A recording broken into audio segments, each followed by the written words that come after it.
Hello friends, welcome to my vlog, welcome to my YouTube channel. तो hello friends, अपन चालू करते हैं अब दुनिया का सबसे महान सेल्स टाइम पे वॉकिंग विद टॉकिंग चैप्टर 2 अध्याय 2 के अध्याय दूसरा था अपना। Hello friends, welcome to my vlog, welcome to my YouTube channel. तो आज डे है 37, व्लॉग नंबर 37। तारीख है 23 फरवरी 2026, वार है सोमवार और टाइम हुआ है 8:30 बजे है। तो अपन आ गए हैं अपने टाइम पर, चालू करते हैं अपना व्लॉग।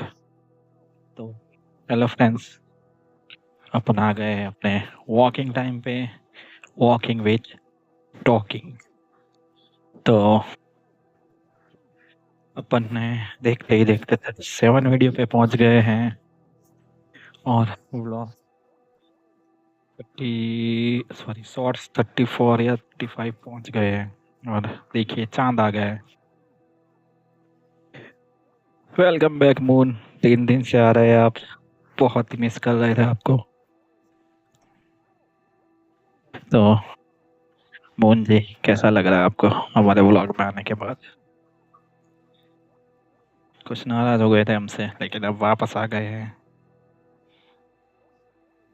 मोन इन द व्लॉग। तो फ्रेंड्स, अपनी किताब पढ़ रहे हैं अपन, वो दुनिया का सबसे महान सेल्समैन। उसमें चैप्टर 2 बहुत ही इंटरेस्टिंग मोड पे है। तो वो रीडिंग रनिंग है अपनी, अभी आगे बढ़ेंगे उसमें, देखते हैं आगे क्या होता है, क्या सस्पेंस आते हैं, कैसे वो हाफिज महान सेल्समैन बना, सब कुछ दिखेंगे। तो जानने के लिए बने रहना हमारे वीडियो के साथ। हम किताब पूरी करेंगे, धीरे धीरे करेंगे, सभी चैप्टर पढ़ेंगे, सभी अध्याय। तो अब इसके बाद अपन डायरेक्ट वो लेंगे वीडियो, जो अपन चैप्टर 2 पढ़ेंगे वो। तो ठीक है। तो हेलो फ्रेंड्स, अपन चालू करते हैं अब दुनिया का सबसे महान सेल्समैन। जी हाँ, चैप्टर 2 अध्याय 2 के अध्याय दूसरा था अपना। 11 पत्ते अपन ने क्लियर कर लिए अभी तक। पेज नंबर 12 की तरफ चलते हैं। अब लिखा है दुनिया का सबसे महान सेल्समैन, उसमें आगे चालू करते हैं अपन। तो शुरुआत होती है यहाँ से कि हाँ, यह काम बहुत आसान है, बशर्त कि आदमी समय और एकाग्रता की कीमत चुकाने के लिए तैयार हो। मतलब समय और एकाग्रता, कंसंट्रेशन के लिए तैयार हो। उसे तब तक जुटे रहना होगा जब तक इन ताड़पत्रों का हर सिद्धांत तो उसके व्यक्तित्व का हिस्सा न बन जाए। मतलब जब तक पूरा अपने अंदर ना संभाले उस ताड़पत्रों के जो लिखा है सब, जब तक कि हर सिद्धांत उसकी जीने की आदत न बन जाए। अब तो आदत सी है। इरेस्मस ने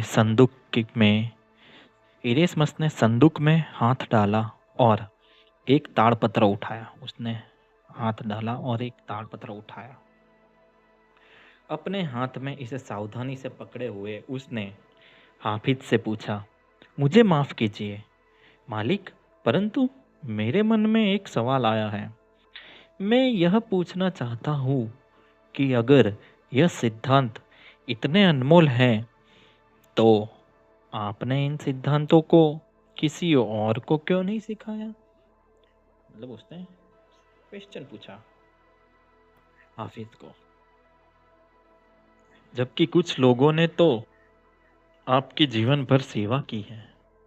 ये बात है, आपने बाकी सारे मामलों में इतनी उदारता दिखाई है, फिर आपने अपने सेल्समैनों का ज्ञान के इन मोतियों से महरूम क्यों रखा? क्वेश्चन पूछा उसने। तो वे भी आपकी तरह दौलतमंद बन सकते थे। कम से कम इतने बेशकीमती ज्ञान को हासिल करने के बाद वे बेहतर सेल्समैन तो बन ही जाते हैं। फिर आपने इतने सालों तक इन सिद्धांतों को अपने पास छुपाकर क्यों रखा हुआ था? तो मेरे पास कोई विकल्प नहीं था।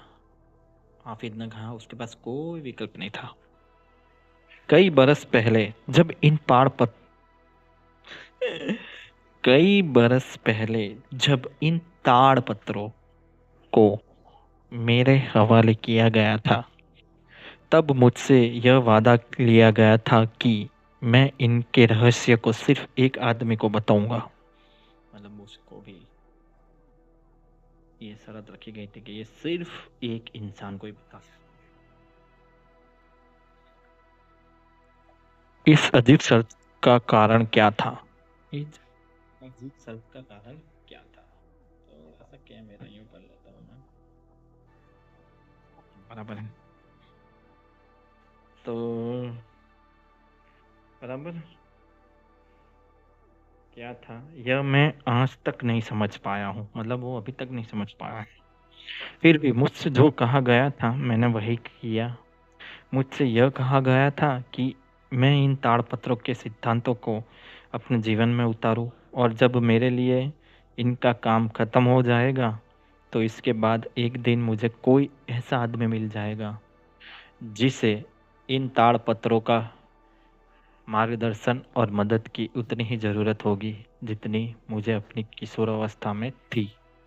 कोई चमत्कारिक संकेत मुझे बता देना देगा कि मुझे उसी आदमी को ताड़पत्र देना है। हालांकि यह संभव है कि मैं यह ताड़पत्र जिसके हवाले करूं वह खुद इन ताड़पत्रों के बारे में न जानता हूं। तो ये शर्त थी।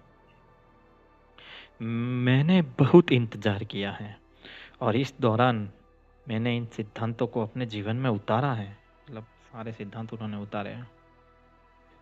तो इनके ज्ञान से ही मैं दुनिया की नज़रों में दुनिया का सबसे महान सेल्समैन बन गया। मतलब यही वो ज्ञान थे जिससे इनको कहा गया है दुनिया का सबसे महान सेल्समैन। मुझे यह ताड़पत्र जिसने दिए थे वह अपने जमाने का सबसे महान सेल्समैन था।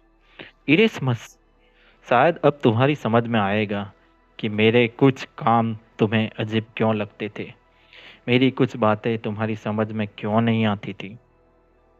पर तुम्हें यह तो मानना ही पड़ेगा कि मैंने जिस काम में भी हाथ डाला मुझे हर काम में सफलता मिली। ऐसा इसलिए हुआ क्योंकि मैंने हमेशा इन ताड़पत्रों के मार्गदर्शन के हिसाब से काम किया और फैसला किया। यह जान लो दोस्त, मैंने अपनी बुद्धि से इतनी सारी दौलत नहीं कमाई है। मैं तो सिर्फ एक माध्यम था, असली दौलत तो इन ताड़पत्रों ने कमाई थी। तो ताड़पत्रों का राज है। क्या आपको अब भी भरोसा है कि आपको यह ताड़पत्र जिसके हवाले करने हैं वह इतने सालों के बाद आपके पास आएगा? ऐसा ही रेस ने हाफिज को पूछा। तो हाफिज ने कहा हाँ। फिर हाफिज ने ताड़पत्रों को जतन से अंदर रखा